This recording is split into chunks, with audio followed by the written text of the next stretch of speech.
എല്ലാവർക്കും നമസ്കാരം. ഇന്ന് നമ്മൾ പരിചയപ്പെടാൻ പോകുന്നതെന്ന് പറഞ്ഞു കഴിഞ്ഞാൽ ചിലപ്പോൾ അത് തെറ്റിപ്പോവും. ഇന്ന് നമ്മൾ കാണാൻ പോകുന്നത് കുറച്ച് സോഷ്യൽ മീഡിയ അവതാരങ്ങളെയാണ്. അല്ല, അപരാധങ്ങളെയാണ്. അതോടൊപ്പം തന്നെ സബ്സ്ക്രിപ്ഷൻ എന്ന് പറയുന്ന വാക്ക് കൊണ്ട് മെറ്റ ഉദ്ദേശിച്ചത് എന്താണ് എന്ന് വളരെ വ്യക്തമായിട്ട് നമുക്ക് മനസ്സിലാക്കി തരാൻ വേണ്ടി അവരും അവരുടെ അമ്മയും കൂടി ചേർന്നിട്ട് ഇപ്പോൾ സബ്സ്ക്രിപ്ഷൻ സ്റ്റാർട്ട് ചെയ്തിട്ടുണ്ട്. അവരെന്തിനു വേണ്ടിയാണ് സബ്സ്ക്രിപ്ഷൻ സ്റ്റാർട്ട് ചെയ്തത്? ഇതൊക്കെയാണ് നമ്മുടെ ഇന്നത്തെ സബ്ജക്റ്റ് എന്ന് പറയുന്നത്. സോ നിങ്ങൾ ആദ്യമായിട്ടാണ് ഈ ചാനൽ കാണുന്നതെങ്കിൽ ഒന്ന് സബ്സ്ക്രൈബ് ചെയ്തോളൂ. അതോടൊപ്പം ആ ബെല്ലൈക്കൺ ഓൾ ഓപ്ഷൻ എനേബിൾ ചെയ്ത് വെച്ച് ആ ഹൈപ്പൊക്കെ ഒന്ന് കൊടുക്കുകയാണെങ്കിൽ, ഹൈപ്പ് ഉണ്ടെങ്കിൽ ഹൈപ്പ് കൊടുക്കുക. എന്തായാലും ഈ ചാനലിൽ നമ്മുടെ കൊച്ചമ്മയുടെ വിഷയങ്ങൾ മാത്രമല്ല, പല പല വിഷയങ്ങൾ സംസാരിക്കുന്നുണ്ട്. ഈ അപരാധങ്ങളിലേക്ക് പോകുന്നതിന് മുൻപായിട്ട് സബ്സ്ക്രിപ്ഷൻ്റെ കാര്യം തന്നെ സംസാരിക്കാം. നമ്മുടെ സോക്കോൾഡ് കൊച്ചമ്മ ഉണ്ടല്ലോ, സോക്കോൾഡ് സെലിബ്രിറ്റി. ഈ സെലിബ്രിറ്റിയുടെ ആൾക്കാരൊക്കെ പറയുന്നത്, ഞാനല്ലല്ലോ ആദ്യമായിട്ട് സബ്സ്ക്രിപ്ഷൻ സ്റ്റാർട്ട് ചെയ്തത്, വേറെ ആൾക്കാരൊക്കെ ചെയ്തല്ലോ, എന്താ നിങ്ങൾ അവരെ പോയി പൂട്ടിക്കാത്തത്? അവരൊക്കെ ചെയ്തത് അവരുടെയൊക്കെ ചാനലുകളിൽ അതിനെതിരെയൊക്കെ സംസാരിക്കുകയും ഒക്കെ ചെയ്തിട്ടുണ്ട്. പക്ഷേ സബ്സ്ക്രിപ്ഷൻ എന്തിനു വേണ്ടി തുടങ്ങി, മെറ്റ അങ്ങനെ ഒരു ഓപ്ഷൻ കൊണ്ടുവന്നത് എന്തിനാണ് എന്ന് വളരെ വ്യക്തമായിട്ട് മനസ്സിലാക്കി തരാൻ വേണ്ടി ആർട്ടിസ്റ്റ് താര കല്യാണും മകളും കൂടി ചേർന്നിട്ട് സൗഭാഗ്യമാണ് എൻ്റെ പ്രൊമോഷന് വേണ്ടി ഒരു വീഡിയോ ചെയ്തേക്കുന്നത്. താര കല്യാൺ അവരും ഒരു വീഡിയോ ചെയ്തിട്ടുണ്ട്. നമുക്ക് ആ വീഡിയോ ഒന്ന് കണ്ടു നോക്കാം. സൗഭാഗ്യം എന്താണ് പറയുന്നത് സബ്സ്ക്രിപ്ഷനെ കുറിച്ച്, അല്ലെങ്കിൽ ആ സബ്സ്ക്രിപ്ഷൻ എന്ന് പറയുന്ന ഓപ്ഷൻ ഉപയോഗിച്ച് അവരെന്താണ് ചെയ്യുന്നത്, നമുക്കൊന്ന് കണ്ടു നോക്കാം. നമുക്ക് ഇൻസ്റ്റഗ്രാമിൽ കൂടി ഒന്ന് ഡാൻസ് പഠിച്ചു നോക്കിയാലോ? നിങ്ങളുടെ സൗകര്യത്തിന് എപ്പോ വേണമെങ്കിലും നിങ്ങളുടെ മൈൻഡ് റെഡിയാണ്, നിങ്ങളുടെ ബോഡി റെഡി ആണെങ്കിൽ all you have to do is, എന്റെ അമ്മയുടെ ഇൻസ്റ്റഗ്രാം അക്കൗണ്ടിൽ സബ്സ്ക്രിപ്ഷൻ ഉണ്ട്. Just subscribe to her account. She charges just $299 a month. നിങ്ങളെ സംബന്ധിച്ച് നിങ്ങളുടെ ഒരു ഫുൾ മന്ത് അല്ലെങ്കിൽ ഒരു ദിവസത്തെ എക്സ്പെൻസ് എടുത്ത് നോക്കിയാലും ഒരു 300 rupees മാറ്റി വെക്കുക എന്ന് പറയുമ്പോൾ ഐ ഗസ് നമ്മുടെ പാഷന് വേണ്ടി it's not that too much. ഒരു മാസം കൊണ്ട് ഒരു ഡാൻസ് നിങ്ങൾക്ക് പഠിക്കാൻ പറ്റും. How cool is that? എവിടെ വേണമെങ്കിൽ നിങ്ങൾക്ക് പെർഫോം ചെയ്യാം. ഒരു കല്യാണത്തിന്, നിങ്ങളുടെ ഓഫീസിൽ, ഫ്രണ്ട്സുമായിട്ടുള്ള ഗ്യാതറിങ്ങിന്, എനി ഫാമിലി ഫംഗ്ഷൻ, എവിടെ വേണമെങ്കിലും you will be dance ready. Trendy ആയിട്ടുള്ള ലേറ്റസ്റ്റ് സോങ്സിനൊക്കെ സിനിമാറ്റിക് അല്ല കേട്ടോ, സെമി ക്ലാസിക്കലാണ്. സെമി ക്ലാസിക്കൽ ആയിട്ടുള്ള സ്റ്റെപ്സ് ഒക്കെ കൊറിയോഗ്രാഫി ചെയ്ത് നിങ്ങൾക്ക് വളരെ ബ്യൂട്ടിഫുൾ ആയിട്ട് പെർഫോം ചെയ്യാനായിട്ട് എൻ്റെ അമ്മ നിങ്ങളെ പഠിപ്പിക്കുന്നതായിരിക്കും. So don't wait. എങ്ങനെയാണ് സബ്സ്ക്രൈബ് ചെയ്യുന്നതെന്ന് ഞാൻ കാണിച്ചു തരാം. താര കല്യാണിന്റെ ഇൻസ്റ്റഗ്രാം അക്കൗണ്ടിലേക്ക് പോവുക. അവിടെ നിങ്ങൾക്ക് സബ്സ്ക്രൈബ് എന്നൊരു ഓപ്ഷൻ കാണാൻ പറ്റും. അവിടെ കൊടുത്തു കഴിഞ്ഞാൽ നിങ്ങൾ നിങ്ങളുടെ പേയ്മെന്റ് ഒക്കെ സെറ്റപ്പ് ചെയ്തിട്ട് പേയ്മെന്റ് ചെയ്താൽ മതി.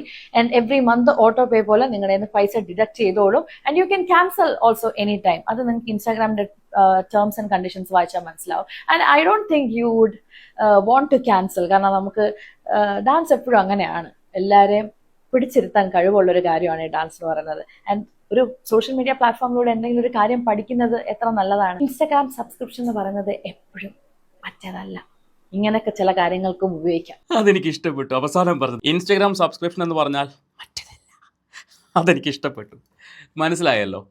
സബ്സ്ക്രിപ്ഷൻ എന്ന വാക്ക് കേൾക്കുമ്പോൾ തന്നെ ആൾക്കാരുടെ മനസ്സിലേക്ക് പ്രത്യേകിച്ച് സ്ത്രീകളോ പെൺകുട്ടികളോ സ്റ്റാർട്ട് ചെയ്യുമ്പോൾ പെട്ടെന്ന് ചിന്തിക്കുന്നത് അവൾ മറ്റേ പരിപാടി തുടങ്ങി എന്നായിരിക്കും ചിന്തിക്കുന്നത്. എന്നാൽ അതിനുവേണ്ടി മാത്രമല്ല, ഇതുപോലത്തെ നല്ല നല്ല കാര്യങ്ങൾക്ക് വേണ്ടി സബ്സ്ക്രിപ്ഷൻ യൂസ് ചെയ്യാം. ഡാൻസ് പഠിപ്പിക്കാം, കുട്ടികളുടെ സ്റ്റഡീസുമായിട്ട് ബന്ധപ്പെട്ട കാര്യങ്ങൾ പഠിപ്പിക്കാം, ചിത്രം വരയ്ക്കാൻ പഠിപ്പിക്കാം.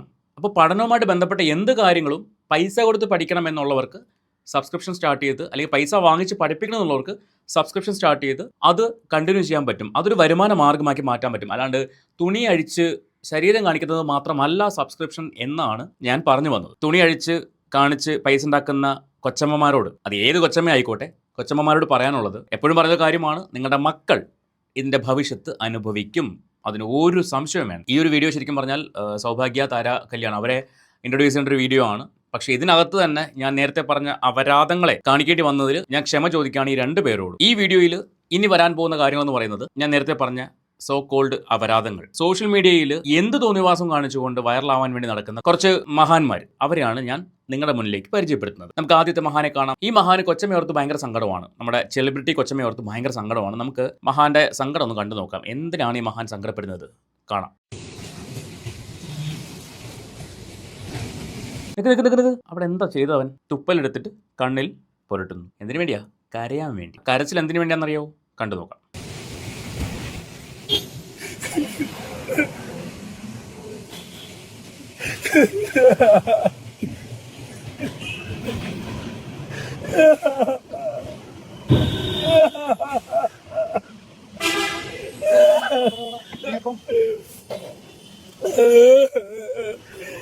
രേണുസുധരൻ തമിഴ് പാട്ട് ഞാൻ കേട്ടു. ഞാൻ ചിന്തിക്കുക, ഈ വീട്ടിലിരിക്കണം ഈ ചേച്ചിമാർക്കൊക്കെ കുറ്റം പറയണ സമയം കൊണ്ട് ഈ പാട്ടൊന്ന് കേട്ടു നോക്കാൻ പോലുള്ള അവരുടെ കഴിവ്. അവരുടെ കഴിവ് കൂടിയതാണ് മോനെ പ്രശ്നം. ഇപ്പോൾ അവർ കഴിവേ ഞാനത് പറയുന്നില്ല, കഴിവ് കൂടിയത് കൊണ്ടാണ് ഇപ്പോൾ ഓരോ ദിവസവും പുതിയ പുതിയ അവരുടെ കഴിവുകൾ പുറത്തേക്ക് വന്നുകൊണ്ടിരിക്കുന്നത്. അതേക്കുറിച്ചൊന്നും ഞാൻ സംസാരിക്കാൻ ആളല്ല, ഞാൻ സംസാരിക്കുന്നുമില്ല. അതൊക്കെ സംസാരിച്ചിട്ട് കാര്യമില്ല. കാരണം കഴിഞ്ഞൊരു വീഡിയോ ഞാൻ പറഞ്ഞിട്ടുണ്ടായിരുന്നു, എന്നെ തല്ലണ്ട അമ്മാവ ഞാൻ നന്നാവില്ല എന്ന് തീരുമാനിച്ചിറങ്ങിയ ഒരാളെ ദൈവം തമ്പുരാൻ വിചാരിച്ച പോലും നന്നാക്കാൻ പറ്റില്ല. കൊച്ചമ്മയെ സംബന്ധിച്ച് കൊച്ചമ്മ തീരുമാനമെടുത്ത് കഴിഞ്ഞു, ഞാൻ ഇനി ഇങ്ങനെ പോവൂ, എന്തായാലും നനഞ്ഞു, ഇനി കുളിച്ച് മുന്നോട്ട് പോവാം. ചാറ്റുകളും കാര്യങ്ങളും ഒക്കെ പുറത്ത് വന്നാൽ പോലും ഇനിയിപ്പോൾ ലൈസൻസ് ആയല്ലോ, ഞാൻ ഇങ്ങനെയാണ് ആൾക്കാർ മനസ്സിലാക്കി കഴിഞ്ഞല്ലോ, അപ്പോൾ ഇനി എന്ത് കാണിച്ചാലും കുഴപ്പമില്ലല്ലോ എന്നൊരു രീതിയിലാണ് കൊച്ചമ്മ ഇപ്പോൾ പോയിക്കൊണ്ടിരിക്കുന്നത്. അല്ല അഭിലാഷേ, നിനക്ക് ഇതെന്തിൻ്റെ കേടാണ് എനിക്ക് മനസ്സിലാവുന്നില്ല. നീ തുപ്പൽ തൊട്ട് കണ്ണിൽ വയ്ക്കുന്നു, എന്നിട്ട് കരച്ചിൽ അഭിനയിക്കുന്നു. നീ എൻ്റെ പൊന്ന അഭിലാഷേ, ഇച്ചിരി കഴിവില്ലേ? മിമിക്രി കാണിക്കാനുള്ള കഴിവില്ലേ? അത് കാണിച്ച് നിനക്ക് നിന്റെ ചാനൽ വളർത്തിക്കൂടെ? അതുവഴി 10 പൈസ ഉണ്ടാക്കിക്കൂടെ? നിന്റെ ചാനലിൽ നീ മിമിക്രി കാണിച്ചാൽ പോലും ആൾക്കാർ വന്ന് കണ്ടോണ്ടിരിക്കും. എന്തിനാണ് ഈ കോപ്രായങ്ങൾ കാണിക്കുന്നത്? എനിക്ക് മനസ്സിലാവാത്തോണ്ട് ചോദിക്കുക. എന്തിനാണ് ഇമാതിരി തോന്നിയവാസങ്ങൾ കാണിച്ച് ആൾക്കാരുടെ വെറുപ്പും ആൾക്കാരുടെ തെറിയും കേൾക്കുന്നത്? ഇങ്ങനെ വന്ന് അളിയാനായിട്ട് നാണോ ഇല്ല നിനക്ക്? വളരെ മോശം, വളരെ മോശം, പറയാണ്ടിരിക്കാൻ വയ്യ. ഇനി അടുത്ത ആള്, അത് പിന്നെ എന്ന് പറയുന്ന ടീമാണ്. കാണാം. എനിക്കത് പറയാൻ പോലും വയ്യ, കാരണം ആ പേര് ഉച്ചരിക്കാൻ പോലും എനിക്ക് ഇഷ്ടമല്ല. എന്നാലും പറയാൻ എനിക്ക് ഇവിടെ ഇങ്ങനെ എതിർപ്പാണ്. എന്താ വെച്ചാൽ തെറിപ്പാത്ത ഒരു വീഡിയോ ഉണ്ടായിരുന്നു, കൊച്ചല്ല ടെസ്റ്റ് നടത്തുന്നത്. രേണു ചേച്ചി പച്ചയായിട്ട് അവരുടെ ഫോണിൽ തന്നെ കറക്റ്റ് വ്യക്തമായി പറയുന്നുണ്ടല്ലോ, കുഴിമാടത്തിൽ പോയി സുധിച്ചേട്ടന്റെ ബോഡി എടുത്തൊരു DNA ടെസ്റ്റ് നടത്തുന്നത്. എന്തുകൊണ്ട് വരുന്നില്ല? ഇതാണ് എന്തുകൊണ്ട് അവർ വരുന്നില്ല? അയ്യോ, നീ അറിഞ്ഞില്ലായിരുന്നോ? നീ കണ്ടില്ലായിരുന്നോ അവർ അതിന് മറുപടി വീഡിയോ ചെയ്തത്? അതെന്താ കൊച്ചമ്മയുടെ വീഡിയോ മാത്രമേ മോള് കാണത്തുള്ളൂ? ഈ കൊച്ചമ്മ ചെയ്ത വീഡിയോയ്ക്ക് എഗെയിൻസ്റ്റ് വന്ന വീഡിയോ ഒന്നും മോള് കണ്ടില്ലായിരുന്നോ? അല്ല, മോൻ കണ്ടില്ലായിരുന്നോ? അവർ മറുപടി കൊടുത്തല്ലോ, കാശ് തരാം എടുക്ക് എന്ന് പറഞ്ഞ് മറുപടി കൊടുത്തായിരുന്നല്ലോ. എന്തേ കൊച്ചമ്മ പിന്നെ മിണ്ടാത്തത്? അല്ല, കൊച്ചമ്മയോട് ഞാനൊരു കാര്യം ചോദിച്ചിട്ടുണ്ടായിരുന്നു. കൊച്ചമ്മ പറഞ്ഞു, ഞാൻ ഈ ജനങ്ങൾ കൊടുത്ത കാശിന്റെ സ്റ്റേറ്റ്മെന്റ് ആവശ്യമുള്ളവർ വന്ന് ചോദിച്ചു കഴിഞ്ഞാൽ ഞാൻ തരാമെന്ന് പറഞ്ഞിട്ടുണ്ടായിരുന്നു. എന്തേ അതിനെക്കുറിച്ചൊന്നും കണ്ടില്ല? അപ്പോൾ ഞാൻ ചോദിച്ചിട്ടുണ്ടായിരുന്നു, ഞാൻ വരാം, ആ സ്റ്റേറ്റ്മെന്റ് കാണിക്കുമോ എന്ന് ഞാൻ ചോദിച്ചിട്ടുണ്ടായിരുന്നു. അതൊന്നും കണ്ടില്ല. അതിനുശേഷം പല പല ആരോപണങ്ങൾ വന്നല്ലോ. ഗോൾഡിന്റെ കാര്യം മാത്രം ദേഹം മുഴുവൻ ഗോൾഡ് ഇട്ടൊരു ഫോട്ടോയൊക്കെ വെച്ചിട്ട് സർക്കാസം കാണിച്ചായിരുന്നല്ലോ. എന്താ അതിനുശേഷം പറഞ്ഞ ആരോപണങ്ങളൊന്നും മറുപടി പറയാത്തത്? ദീപ്തിക്ക് ഇതിന് മാസക്കൂലിയാണോ ദിവസക്കൂലിയാണോ തരുന്നത് കൊച്ചമ്മ? മീഡിയകൾ മുഴുവൻ കയറി ഇറങ്ങി വെളുപ്പിക്കാൻ വേണ്ടി മാസക്കൂലിയാണോ ദിവസക്കൂലിയാണോ ഒന്ന് അറിയാൻ വേണ്ടിയാണ് ബാക്കിയൊക്കെ. ഇതൊക്കെ ഒരാളെ കുറിച്ച് പറയുമ്പോൾ വ്യക്തമായി തെളിവുകളും അല്ലെങ്കിൽ എല്ലാം അറിഞ്ഞുകൊണ്ട് സംസാരിക്കുവോ? വ്യക്തമായി തെളിവുകളും എല്ലാം പറഞ്ഞുകൊണ്ട് എല്ലാം വെച്ചുകൊണ്ട് തന്നെയാണ് സംസാരിച്ചത്. അത് കണ്ടില്ലായിരുന്നോ? വ്യക്തമായ സ്പഷ്ടമായ സ്ഫുടമായ തെളിവുകൾ വെച്ച് തന്നെയാണ് ഓരോ ദിവസവും ഓരോ റിയാക്ഷൻ വ്ളോഗേഴ്സും വന്ന് സംസാരിച്ചത്. അപ്പോൾ മറുപടി ഇല്ലാതായപ്പോൾ വായി പൂട്ടി ഇരിപ്പായി. അല്ലെങ്കിൽ ആരെങ്കിലും പറഞ്ഞു, ചിലപ്പോൾ മാനേജർ പറഞ്ഞു കൊടുത്തു കാണും, നീ തൽക്കാലം ഒന്നും മിണ്ടണ്ട, മിണ്ടിയാൽ കയ്യിൽ നിന്ന് പോവും എന്ന് മാനേജർ പറഞ്ഞ് പഠിപ്പിച്ചിട്ടുണ്ടാവും. അതുകൊണ്ടായിരിക്കും കൊച്ചമ്മ മിണ്ടാത്തത്. അല്ലെങ്കിൽ കഴിഞ്ഞ ദിവസം തെറി പറഞ്ഞ് കമന്റ് ഇട്ടവർ പോലും മറുപടി കൊടുത്ത കൊച്ചമ്മ എന്താ ഇത്രയും വലിയ ആരോപണം? ഒരു പെണ്ണിനെ സംബന്ധിച്ച് അവള് കേൾക്കാൻ പറ്റാവുന്നതിൽ ഏറ്റവും വലിയ ആരോപണമാണ് കേട്ടിരിക്കുന്നത്. അതിനെതിരെ ഒരു അക്ഷരം മിണ്ടാത്ത കൊച്ചമ്മ ഒരുത്തം വന്നിട്ട് വിളിച്ചപ്പോൾ തിരിച്ച് വിളിച്ചു. അത്ര പോലും സഹിഷ്ണുതയില്ലാത്ത കൊച്ചമ്മയാണ് ഇവിടെ ഇത്രയും കേട്ടിട്ടും മറുപടി കൊടുക്കാതിരിക്കുന്നത്. അപ്പൊ അതിനകത്ത് എന്തെങ്കിലുമൊക്കെ ഉണ്ടാവാതിരിക്കില്ലല്ലോ. ബാക്കി അതാണ് കുറച്ചുകൂടി നല്ലത്. അതല്ലാതെ ഇത്രയും പോർഷൻ കാണിച്ച് കുറച്ച് ലിപ്സ്റ്റിക് ഇട്ടുകൊണ്ട് ആരെയാണ് എന്തും വിളിച്ചു പറയാമെന്നുള്ള ആ ഒരു അതൊക്കെ കഴിഞ്ഞു. ഇത്രയും പോർഷൻ കാണിച്ചു, നിങ്ങളൊക്കെ കാണിക്കേണ്ടതെല്ലാം കാണിക്കുന്നുണ്ടല്ലോ അല്ലേ? അവർ കാണിക്കേണ്ടത് മാത്രമേ കാണിക്കുന്നുള്ളൂ. പക്ഷെ നിങ്ങളൊക്കെ എന്താ കാണിക്കുന്നത്? എല്ലാം കാണിക്കുന്നുണ്ട്. അതാണ് വ്യത്യാസം. റിയാക്ഷൻ വീഡിയോ ചെയ്യുന്ന ആൾക്കാർ കാണിക്കേണ്ട കാര്യങ്ങൾ മാത്രമേ കാണിക്കുന്നുള്ളൂ. പക്ഷെ നിങ്ങളൊക്കെ എല്ലാം നിങ്ങളിൽ എന്തൊക്കെ ഉണ്ടോ അല്ലെങ്കിൽ എന്തൊക്കെ വച്ചിട്ടുണ്ടോ അതെല്ലാം കാണിക്കുന്നുണ്ട്. അതാണ് റിയാക്ഷൻ വ്ളോഗേഴ്സും നിങ്ങളൊക്കെ തമ്മിലുള്ള വ്യത്യാസം. നിങ്ങൾക്ക് ഇപ്പൊ ഞാൻ എന്റെ ഇൻസ്റ്റയിൽ നോക്കി കഴിഞ്ഞാൽ കണ്ടാൽ അറിയാം, ഞാൻ ഇന്നൊരു കൊളാബ് വീഡിയോ ഇട്ടിട്ടുണ്ട്. സോ അത്യാവശ്യം തൊഴിൽ പഠിപ്പിക്കുന്നുണ്ട്. ഹെയർ, ലിപ്പ്, ലിപ്സ്റ്റിക്, അങ്ങനെ മീൻസ് ലിപ്പ് കളറിങ്, അങ്ങനെ കുറെ സംഭവങ്ങൾ ചെയ്യുന്നുണ്ട്. അതൊക്കെ എന്തെങ്കിലും വല്ല ജോലിക്ക് പോയിട്ട് വലിയ വരുമാനം ഉണ്ടാക്കി ജീവിക്കും. മറ്റുള്ളവരെ വിറ്റ് കൊത്തി പച്ച മാംസം. അതെന്താ റിയാക്ഷൻ വ്ളോഗ് ചെയ്യുന്നത് ജോലി അല്ലെന്ന് തോന്നുന്നുണ്ടോ? എടോ, നല്ല പണിയുണ്ട്. ഒരു വീഡിയോ നിങ്ങളുടെ മുന്നിലേക്ക് എത്തണമെങ്കിൽ മിനിമം 2 മണിക്കൂർ വേണം. വീഡിയോ ചെയ്യാൻ, അത് എഡിറ്റ് ചെയ്യാൻ, അത് വീണ്ടും കേൾക്കാൻ, ഇത് അപ്ലോഡ് ചെയ്യാൻ, ഇതെല്ലാം കൂടെ ചേർത്ത് മിനിമം 2 മണിക്കൂർ വേണം മിനിമം. ഓക്കെ, അത്യാവശ്യം പണി ഇതിനകത്തുണ്ട്. ഇനി റിയാക്ഷൻ വീഡിയോ ചെയ്യുന്ന ആൾക്കാർ എന്താ ചെയ്യുന്നത്? നീയൊക്കെ കാണിച്ചു കൂട്ടുന്ന തോന്നിയവാസങ്ങൾ പബ്ലിക്കിന് മുമ്പിൽ എക്സ്പോസ് ചെയ്യുന്നു. ഇതാണ് റിയാക്ഷൻ വീഡിയോ ചെയ്യുന്ന ആൾക്കാർ ചെയ്യുന്നത്. ഇനി റിയാക്ഷൻ വീഡിയോ ചെയ്യുന്ന ആൾക്കാരെ കൊണ്ട് പബ്ലിക്കിനുണ്ടാകുന്ന ഗുണങ്ങൾ എന്തൊക്കെയാണെന്നറിയോ? പല പല വിഷയങ്ങൾ, പോലീസിന് പോലും ഇടപെടാൻ പറ്റാത്ത വിഷയങ്ങൾ പബ്ലിക്കിലേക്ക് എടുത്ത് സംസാരിക്കാറുണ്ട്. മനസ്സിലായോ? പോലീസിന് പോലും ഇടപെടാൻ പറ്റാത്ത പല വിഷയങ്ങളും സംസാരിച്ചിട്ടുണ്ട്. സംസാരിക്കാറുമുണ്ട്. പിന്നെ പല ഉടായ്പകൾക്കെതിരെയും സംസാരിച്ചിട്ടുണ്ട്. പല കച്ചവട സ്ഥാപനങ്ങൾ നടത്തുന്ന തട്ടിപ്പുകൾ അതിനെതിരെ സംസാരിച്ചിട്ടുണ്ട്. ഇതൊന്നും കൊച്ചമ്മമാർ കാണില്ല.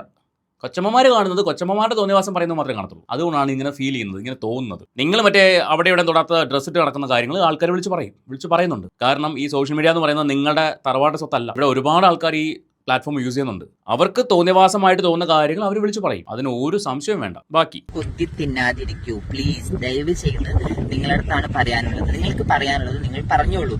മറ്റുള്ളവരെ ഫോട്ടോസ് വെച്ച് എനിക്ക് വീണ്ടും അതിനെ പറയാം. നിങ്ങൾ പറഞ്ഞുള്ളൂ പച്ചമാംസം കുറ്റി തിന്നാതിരിക്കൂ. ഇത് എവിടെയാണ് പച്ചമാംസമുള്ളതെന്ന് പറഞ്ഞു തരൂ.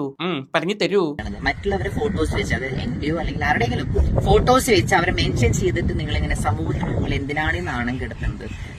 ഞാൻ എന്നെ സംബന്ധിച്ച് എനിക്കൊരു നാണക്കേടായിട്ട് തോന്നിയിട്ടില്ല. സമൂഹത്തിന് മുന്നിൽ തോന്നിവാസം കാണിച്ചാൽ നാണം കെടുത്ത് തന്നെ വേണം. സമൂഹത്തിന് മുന്നിൽ സബ്സ്ക്രിപ്ഷൻ എന്ന പേരും പറഞ്ഞിട്ട് സ്വന്തം തുണി ഉരിഞ്ഞ് മറ്റുള്ളവരുടെ മുമ്പിൽ ശരീരം കാണിക്കുന്നവരെ നാണം കെടുത്ത് തന്നെ വേണം. പിന്നെ ഇവരുടെയൊക്കെ സബ്സ്ക്രിപ്ഷൻ എടുക്കാൻ പോകുന്നവന്മാർ നാറികളെന്ന് മാത്രമേ പറയാനുള്ളൂ, വേറൊന്നും പറയാനില്ല. സ്വന്തം വീട്ടിലേക്ക് കൊടുക്കേണ്ട അരിയുടെയും പഞ്ചസാരയുടെയും പൈസ എടുത്തിട്ട് ഇവളുമാരുടെ അണ്ണാക്കിലേക്ക് തിരികെ വെച്ച് കൊടുക്കുന്നവന്മാരെ നാരികളെന്ന് മാത്രമേ പറയാനുള്ളൂ. ഞാൻ എൻ്റെ വീഡിയോയ്ക്കകത്ത് ഇത്തരം വാക്കുകൾ ഉപയോഗിക്കാറില്ല. പക്ഷേ മടുത്ത് സഹികെട്ട് പറഞ്ഞു പോകുന്നതാണ്. സബ്സ്ക്രിപ്ഷൻ്റെ പേരും പറഞ്ഞിട്ട് പേക്കൂത്ത് കാണിക്കുന്നവന്മാർ എല്ലാണോ ഒരു സോ കോൾഡ് സെലിബ്രിറ്റി മാത്രമല്ല, ഇക്കൂട്ടത്തിലുള്ള എല്ലാം കണക്ക് തന്നെയാണ്. അപ്പൊ അവളുമാരെ നാണം കെടുക തന്നെ വേണം. ബാക്കി ഞാൻ എന്നെ സംബന്ധിച്ച് എനിക്കൊരു നാണക്കേടായിട്ട് തോന്നിയിട്ടില്ല. ഞാൻ ഇങ്ങനെ തന്നെ.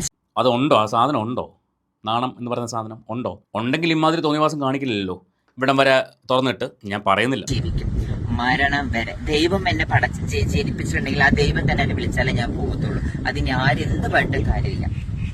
അങ്ങനെ ആവട്ടെ, ദൈവം വിളിച്ചിട്ട് പോയാൽ മതി. അതുവരെ ഇവിടെ കിടന്ന് ആൾക്കാരുടെ തെറിയൊക്കെ കേട്ട് ഒക്കെ ജീവിക്കും. വേറൊന്നും പറയാനില്ല ഇക്കാര്യത്തിൽ. ഇനി നമുക്ക് വേറൊരു മഹാനുഭാവനുണ്ട്. നിങ്ങൾക്ക് എല്ലാവർക്കും അറിയാമായിരിക്കും, അലൻ ജോസ് പെരേര. ഇവനോട് എനിക്ക് കുറച്ച് ദിവസം മുൻപ് ഒരു ചെറിയ സഹതാപം തോന്നിയിട്ടുണ്ടായിരുന്നു. വേറൊന്നുമല്ല, ഇവനെ വിളിച്ചു വരുത്തിയിട്ട് ഒരു പ്രോഗ്രാമിൽ വിളിച്ചു വരുത്തിയിട്ട് വളരെ മോശമായിട്ട് അധിക്ഷേപിച്ച് ആ സ്റ്റേജിൽ നിന്ന് ഇറക്കി വിട്ട ഒരു സിറ്റുവേഷൻ ഉണ്ടായിരുന്നു. ആ സമയത്ത് പിന്നെ ഇറങ്ങി ഓടുന്നുണ്ട്, ആളിറക്കിയോ പുറകെ ഓടുന്നുണ്ട്. അങ്ങനെ ഒരു സിനാരിയോ കണ്ടിട്ടുണ്ടായിരുന്നു. അന്ന് കുറച്ച് വിഷമം തോന്നി. പക്ഷേ ഇവൻ ഇപ്പം ഈ പറയുന്നത് ഒന്ന് കണ്ടു നോക്കാം. പർപ്പിൾ എനിക്ക് ഇഷ്ടമാണ്. ഒരുമിച്ച് റീൽ ചെയ്യണമെന്ന്, ഒരുമിച്ച് അഭിനയിക്കണമെന്നുണ്ട്. അറ്റ്ലീസ്റ്റ് എന്ന് പറഞ്ഞാൽ കല്യാണം എപ്പോഴും എല്ലാവരും നമ്മൾ പറയണപ്പോൾ ഇഷ്ടപ്പെടുന്നൊന്നുമില്ലല്ലോ എന്നെ എപ്പോഴും ആൾക്കാരെ. അപ്പോൾ അതുകൊണ്ട് തന്നെ പർപ്പിൾ എനിക്ക് ഇഷ്ടമാണ്. ഒന്നിച്ച് റീലെങ്കിലും അഭിനയിക്കണമെന്നുണ്ട്, ഷോർട്ട് ഫിലിം ചെയ്യണമെന്നുണ്ട്. മോനെ, നിനക്ക് കല്യാണം കഴിക്കാനാണോ ഇഷ്ടം, അതോ ഒന്നിച്ച് റീലിൽ അഭിനയിക്കാനാണോ? കേൾക്കുമ്പോൾ എനിക്ക് തോന്നുന്നത് മോൻ എന്തൊക്കെയോ ഒരു ചാഞ്ചാട്ടം തോന്നുന്നുണ്ട്. കെട്ടിയാൽ കൊള്ളാമെന്നുണ്ട്. പിന്നെ നമ്മളെപ്പോലുള്ള ആൾക്കാരെ അവരൊന്നും ഇഷ്ടപ്പെടില്ലല്ലോ. അതുകൊണ്ട് റീലിലെങ്കിലും അഭിനയിച്ചാൽ കൊള്ളാമെന്നുണ്ട് എന്നാണ് അലൻ ജോസ് പെരേര പറയുന്നത്.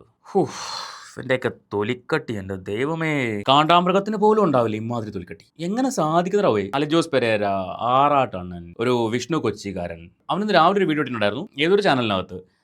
ഈ സെലിബ്രിറ്റി കൊച്ചമ്മയുടെ കൂടെ അഭിനയിക്കണമെന്ന് പറഞ്ഞിട്ട്. എനിക്ക് ആ ചേച്ചിയോട് അഭിനയിച്ച കൊള്ളാമെന്നുണ്ട്. ചേച്ചിക്ക് നിങ്ങൾ പൈസ കൊടുത്തോളൂ, അതിന് പ്രൊഡ്യൂസ് ചെയ്യുന്ന ആളെ അന്വേഷിച്ചിട്ട്. ചേച്ചിക്ക് നിങ്ങൾ പൈസ കൊടുത്തോളൂ, എനിക്ക് പൈസ ഒന്നും വേണ്ട, എനിക്ക് ചേച്ചിയോട് അഭിനയിച്ചാൽ മാത്രം മതി, എൻ്റെ ഒരു അഭിലാഷമാണത് എന്ന് പറഞ്ഞിട്ട് കുറേ നാൾ ശ്രുതി തമ്പിയുടെ പുറകെ ആയിരുന്നു. ആ ശ്രുതി തമ്പി എനിക്ക് ഇഷ്ടമാണ്, കല്യാണം കഴിക്കാൻ താല്പര്യമുണ്ടെന്ന് പറഞ്ഞിട്ട് ഇപ്പോൾ കൊച്ചമ്മയുടെ കൂടെ അഭിനയിക്കണം. ഇതൊക്കെയാണ് ആഗ്രഹങ്ങൾ, നല്ല നല്ല ആഗ്രഹങ്ങളാണ്. ബാക്കി കുട്ടിയുടെ ആഗ്രഹം നിങ്ങൾ എല്ലാവരും സാധിച്ചു കൊടുക്കുക. പർപ്പിൾ ചേച്ചി ഇത് പറഞ്ഞ് നാം അങ്ങോട്ട് വായിലിട്ട് കിട്ടില്ല, അപ്പോഴേക്കും വന്നല്ലോ. കേൾക്കാം. കാണുകയാണെങ്കിൽ ഈ ആഗ്രഹം സാധിച്ചു കൊടുക്കുക. അലൻ ജോസ് പെരേരയുടെ അല്ലേ വലിയൊരു ആഗ്രഹമാണ് പർപ്പിൾ ചേച്ചിയുടെ കൂടെ അഭിനയിക്കുമെന്ന്. പിന്നെ ഇഷ്ടമുണ്ടല്ലേ?